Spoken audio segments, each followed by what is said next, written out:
Nothing better than a good British film, and nothing worse than an American film set in Britain. A succession of moments is really all we have. And I want mine to be with you.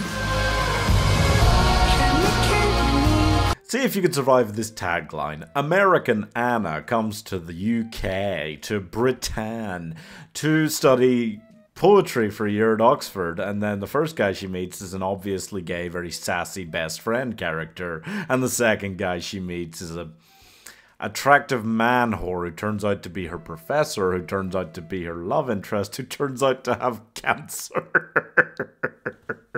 Myoxfordyear stars Sofia Carson as Anna, and Hugh Grant? No? Colin Firth?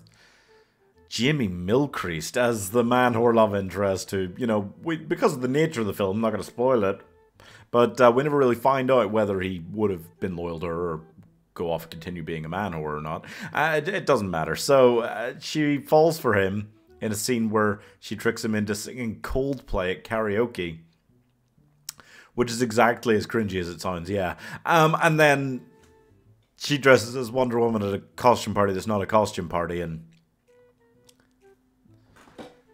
only Americans could be like, oh yes, isn't it so sweet and romantic and lovely how I went to Oxford and bonked my professor, and that's all I focused on the entire year.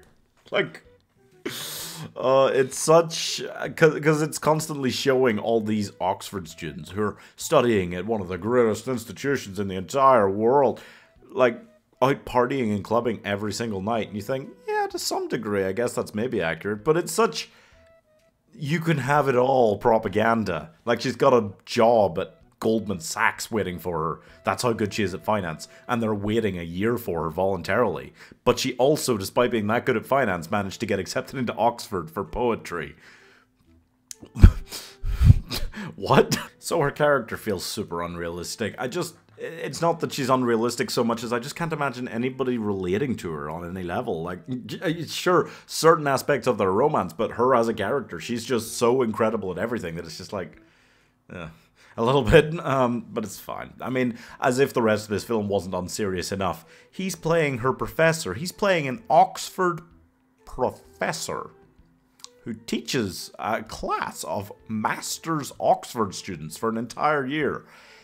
The actor playing him is 27, which is already too young to be doing that job, even vaguely, and he doesn't look any older than that. But also, Sofia Carson is 5 years older than him.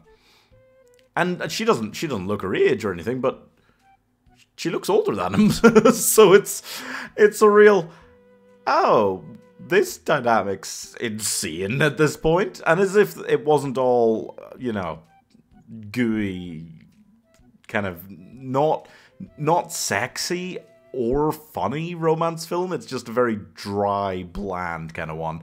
But as if that wasn't annoying enough, it then just goes, oh yeah, so here's cancer. As if she wasn't already leaving at the end of the year, and that should be the focus of the film, right? That she's only here for a year. It's in the title. But no, it's my Oxford year with my cancer-ridden boyfriend. But don't worry, because it's the sexy kind of cancer. It's such a gruesome pet peeve for me when a film like this is like, yeah, he's got cancer. Don't worry, it's a super rare kind. They actually say that. They actually say, oh yeah, me and my brother both got this super rare kind of cancer. It's genetic, which means I basically stay looking ripped, handsome, sexy until like forever. right through the entire thing. So yeah, their relationship just confuses me. I don't really know what's going on with that. Like, they very much skip most of it in one big montage, and they skip most of her Oxford year. That's the title of the film. They skip most of it in the montage from like November to April, that goes, and that's their relationship. And during it, it shows them like kind of hiding the relationship, but they talk very openly about it, or in public all the time. They're clearly not actually like hiding it, but they seem to be like trying to sneak around it at certain points in that montage. And I was very confused about that, because they should be keeping this a deadly secret. Like, he is an Oxford professor. She is his student.